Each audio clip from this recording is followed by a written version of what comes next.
Okay, let's take a look at the properties associated with the video object. So I'm going to go ahead and pull out my properties pane here and select my video object, and you'll see there's a series of properties here which are basically the same as the objects we've looked at so far, and then there's a series which are different. So first let's take a look at the ones which are the same.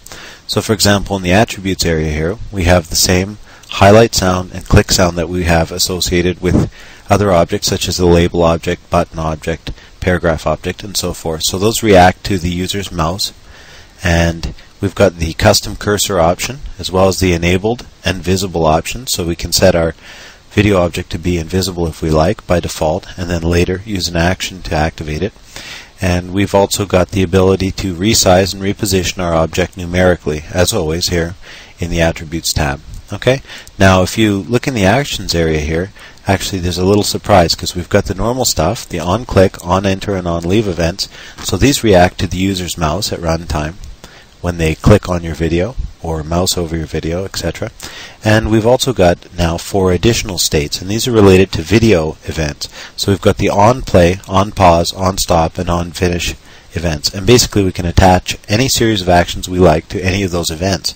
So for example, when this video is finished, if we would like it to jump to another page in our project, we could attach a page jump action to the on finish event, and so forth. Okay, so let's take a look at the options up in the top here.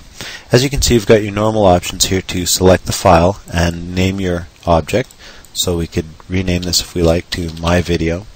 And then we've got some new options here. We've got a stage color, so we can set this to anything we like. In this case, I'll set it to white, and depending on what scaling mode you're using for your video, again, much like the flash object, this is going to be that matte area around your video.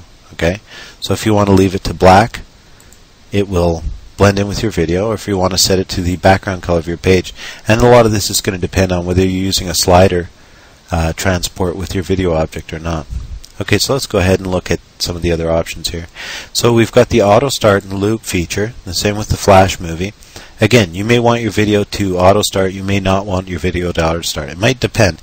You know, on your first frame you might have an actual image or something that's an advertisement for your company, and you may not want that video to auto-start until people click on it. So you can go ahead and test these features out and see how they work for your scenario. In our case, we had ours set to auto start, so we'll leave that, and we will set it to loop actually at this point. Okay, now let's look at the scaling modes. Much like the flash object, we've got stretch and non-stretch options here. So for example, when we use the stretch option, that's the same as using the exact fit option for the flash object. So it's going to stretch your video and basically distort it to fit into whatever area the bounding box is taking up. And in this case, if we use the maintain aspect option, that's going to maintain the aspect ratio of your original video. So if I was to size my object up now, you would see the video stretch out until it met the outside of the bounding box. If I size it past that, you'll see the video maintain its size as the bounding box extends. Okay? So that's what maintain aspect does. I'm going to move this into the center here. And we've got a border option here, which we have set to false. I'm going to go ahead and set it to true, and you can see it just sets a border around it here. So that's kind of handy if you're displaying something right on white like this. And we've got a control panel option. Okay, so now you can see that we've got a variety of options available, like we did with the paragraph object with custom skins. And you can actually, once again, create custom skins for your video objects. Okay, so I'm just scrolling through a few of them here. Here's the Euro option. That one's kind of nice. Or you can actually go with no controller at all, like this. For example, if I take the border off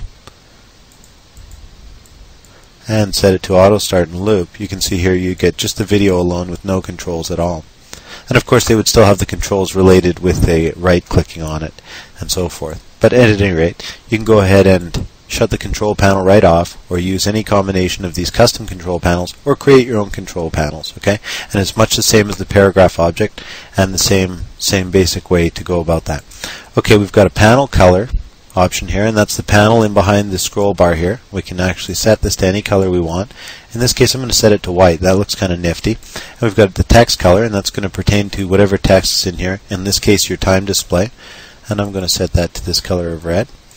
And we've got the option for the buttons, true or false. In this case, we can have the slider object without the buttons by setting the buttons to false and setting the slider to true.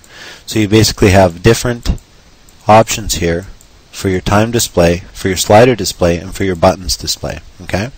So you can go ahead and fool around with those and see what you like best for your scenario. So those are the properties of the video object. Let's go ahead and take a look at the video actions in the next tutorial.